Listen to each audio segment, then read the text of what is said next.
Three, two.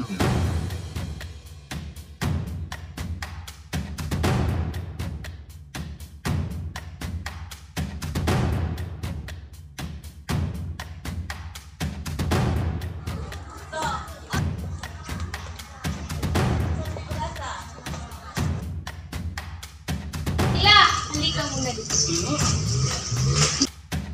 Next daw kayo after 10 minutes. Okay, sige.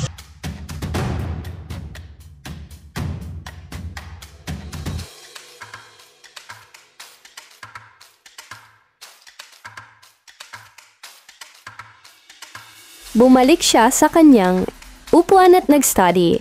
Hindi man lang siya nakapagsabi sa Tianmeng Kamakaw, kaya siya lang ang nakakuha ng mataas na marka dahil hindi alam ng kanyang mga kaklase na may test.